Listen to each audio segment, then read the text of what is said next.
Hello there, and welcome to my channel, Novice Modelling in the Midlife Crisis. My name's Andy, and today I'm going to do you a quick what's in the box kit review on my German HORCH KFZ.15, detailed for the North African campaign, which as you can see is made by TAMIYA and is in the 1/35th scale.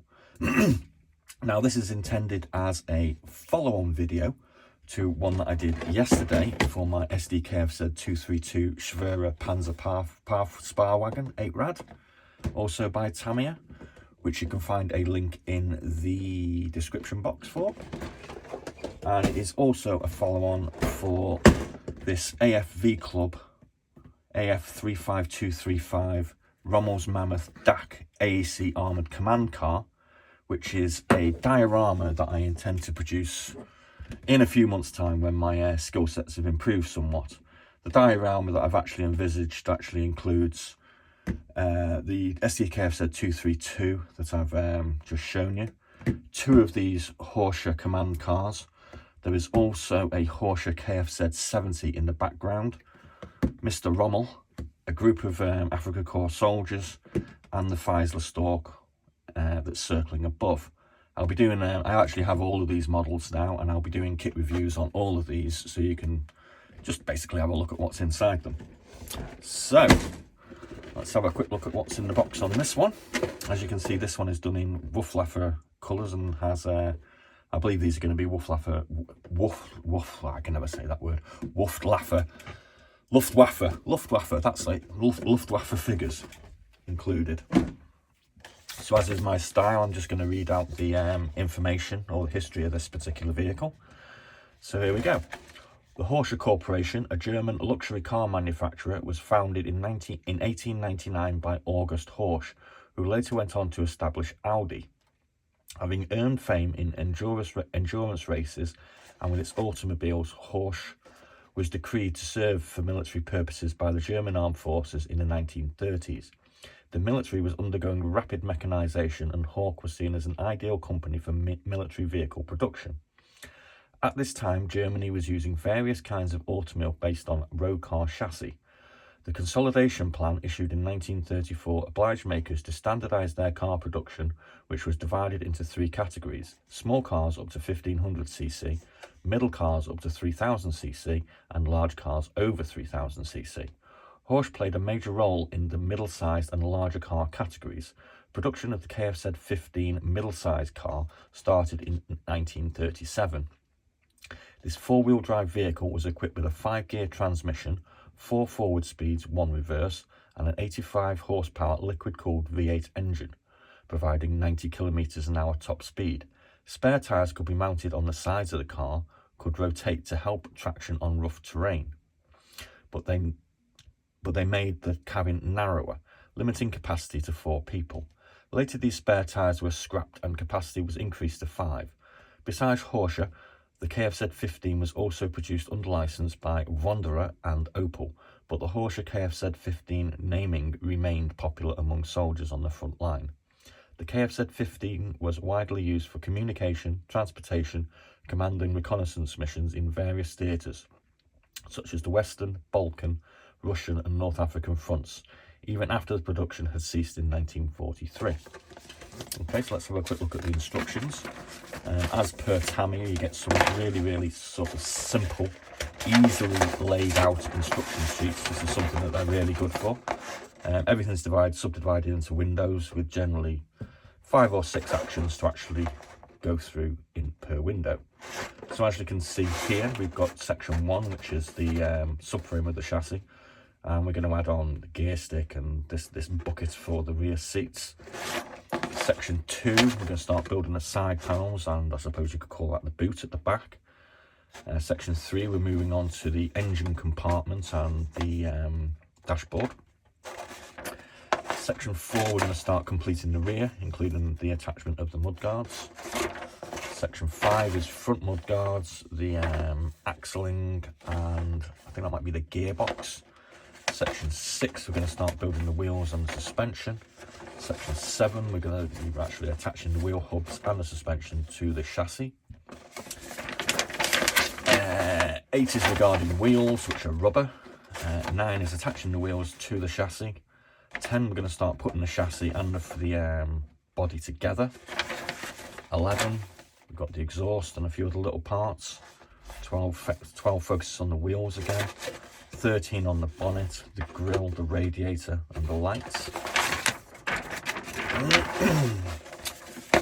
And then 14 and 15 and 16, we're going to start putting all the various smaller parts together, including the windshield, the roll down cover for the top, tools, and then we're going to start looking at putting the MG34 in, and we're going to start painting up the various figures that are provided. It also comes with some grenade boxes, a briefcase, and this little fold down table, which is kind of cool. Nice for a picnic anyway. On the back of this, we've got some painting schemes, which are just in grey, so they're kind of bland and not particularly helpful, but it does actually tell you where all your decals are supposed to actually go. So there we go, that's pretty cool. As per standard Tamiya, we have the Tamiya Tech Tips, which is really useful for novice Muppets like myself. I've seen this a lot of times, and it's useful information at the end of the day, but to anyone that's completed a couple of kits, it should be pretty much self-explanatory. So on to the sprues. We're going to start with the tyres, which are quite nicely done in rubber. They've got some quite nice tread on them. There's no actual detail like I have seen on others with sort of branding and names like that, but I think rubber tyres are quite a bonus, to be honest with you. I quite like them. So we got that part. Here we have the clear sprue. As you can see, we've got the front windshield here. We've got a couple of lights, and we've got the side window panels, which I believe you can actually have install or just leave open. That's obviously the windows would be down. Here we have our first sprue with some figures on. We have a bit of a cactus going on here, and we have a standing Luftwaffe officer, I believe. It's quite nicely detailed, but I'm not particularly experienced on how well that detailing is. I mean, obviously, painting is quite interesting, and you've got some actual medals on here, like an Iron Cross.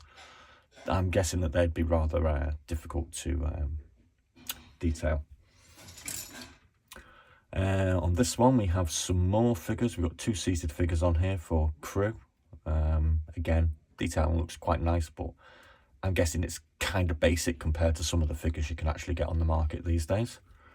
So that's that one.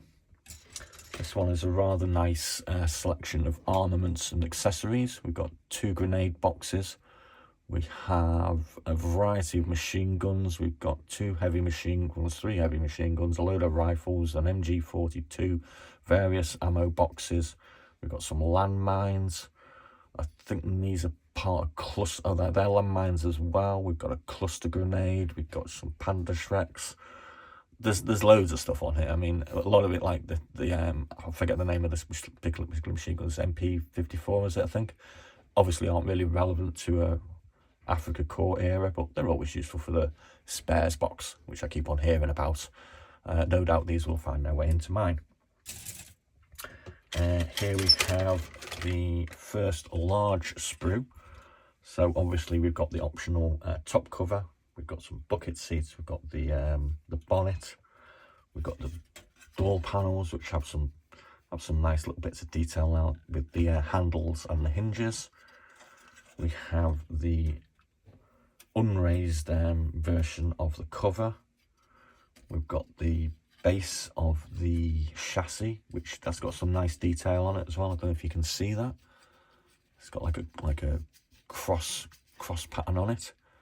We've got the sides of the bonnet. These will be the seats, which have got some texture to them, which is a bonus, I suppose, isn't it? And we've got the windshield here. Yeah, I mean, it all looks quite nice. I mean, it's obviously not the best. You can get better models than this, but for someone like myself, I think this is more than adequate. And here we have the second large sprue, which we've got the under chassis, which is sort of largely constructed for us. We've got the suspension, we've got the wheels, we've got a nice roll here.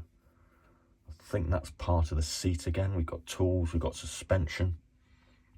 This is the little folding picnic table, so our guys can have some bread and sausage, I suppose, on the go. Got a little briefcase. I think that's gonna be the bumper or fender if you're in America. We've got the exhaust. Yeah, we've got a whole load of bits going on here. So yeah, that's pretty cool as well. Put that one in there, and here you can see we have the decals. So we've got one Luftwaffe, or Luftwaffe. Why am I saying Luftwaffe today? I can't get over it. Luftwaffe, and we've got a couple of Wehrmacht options. We've got some nice AFRIKA-KORPS decals here. You can see this is actually a figure over a sort of small map of Africa. Yeah, it all looks pretty good. So yeah, we'll put all that back in the box, and I'll go and get this uploaded, and you can have a look at it tomorrow. Like I said, I'm going to be doing another one of these what's in the box videos, and I think we'll move on to either the other HORCH or one of the other two HORCHs that we've got. So I've actually got two different variants of the HORCH, just because, well, why the hell not? You might as well get two different kits. And I've got the Feisler Stork, so we'll be doing that one as well. So there's something to keep you slightly entertained for 10 minutes, if you can tolerate my waffle for the next couple of days. I'm actually at work at the moment. I'll be off in a few days, and I'm going to do some painting, I think. So yeah, great. So I hope you enjoyed my little video. Questions and suggestions are always welcome on my channel. Please like and subscribe, and join me for my model building ride. Be seeing you.